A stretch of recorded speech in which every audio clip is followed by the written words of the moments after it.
This is the first of 4 programs in which I want to question some of the assumptions usually made about the tradition of European painting. That tradition which was born about 1400, died about 1900. Tonight, it isn't so much the paintings themselves which I want to consider as the way we now see them, now in the second half of the 20th century, because we see these paintings as nobody saw them before. If we discover why this is so, we shall also discover something about ourselves and the situation in which we are living.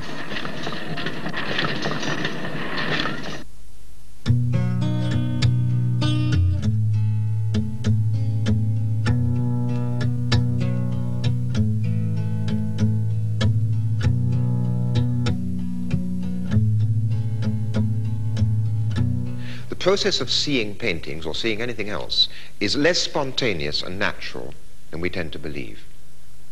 A large part of seeing depends upon habit and convention. All the paintings of the tradition used the convention of perspective, which is unique to European art. Now, perspective centers everything on the eye of the beholder. It is like a beam from a lighthouse, only instead of light traveling outwards, appearances travel in. And our tradition of art called those appearances reality. Perspective makes the eye the center of the visible world.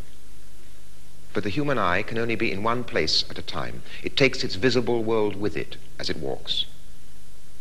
With the invention of the camera, everything changed. We could see things which were not there in front of us. Appearances could travel across the world. It was no longer so easy to think of appearances always traveling regularly to a single center. I am an eye, a mechanical eye. I, the machine, show you a world the way only I can see it. I free myself for today and forever from human immobility. I'm in constant movement. I approach and pull away from objects. I creep under them. I move alongside a running horse's mouth. I fall and rise with the falling and rising bodies. This is I, the machine, maneuvering in the chaotic movements, recording one movement after another in the most complex combinations. Freed from the boundaries of time and space, I coordinate any and all points of the universe wherever I want them to be. My way leads towards the creation of a fresh perception of the world. Thus I explain, in a new way, the world unknown to you. Those words are from a manifesto written in 1923 by Dziga Vertov, the Russian film director. And the images are from a film he made in 1928 called The Man with a Movie Camera. The invention of the camera has changed not only what we see, but how we see it. And in a crucial but quite simple way, it has even changed paintings painted long before it was invented. The painting on the wall, like a human eye, can only be in one place at one time. The camera reproduces it, making it available in any size, anywhere, for any purpose. Botticelli's Venus and Mars used to be a unique image, which it was only possible to see in the room where it was actually hanging. Now its image, or a detail of it, or the image of any other painting which is reproduced, can be seen in 1 million different places at the same time. As you look at them now, on your screen, your wallpaper is round them. Your window is opposite them. Your carpet is below them. At this same moment, they are on many other screens, surrounded by different objects, different colors, different sounds. You are seeing them in the context of your own life. They are surrounded not by gilt frames, but by the familiarity of the room you are in and the people around you. Once, all these paintings belonged to their own place. Some were altarpieces in churches. Originally, paintings were an integral part of the building for which they were designed. Sometimes, when you go into a Renaissance church or chapel, you have the feeling that the images on the wall are records of the building's interior life. Together, they make up the building's memory. So much are they part of the life and individuality of the building. Everything around the image is part of its meaning. Its uniqueness is part of the uniqueness of the single place where it is. Everything around it confirms and consolidates its meaning.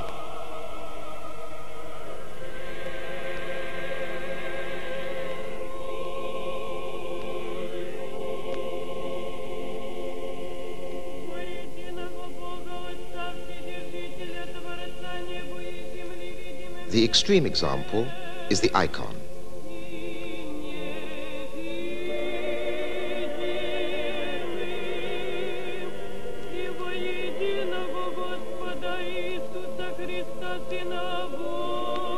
Worshippers converge upon it.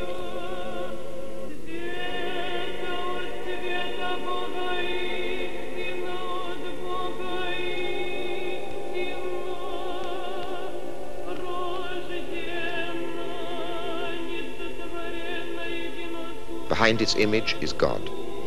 Before it, believers close their eyes. They do not need to go on looking at it. They know that it marks the place of meaning.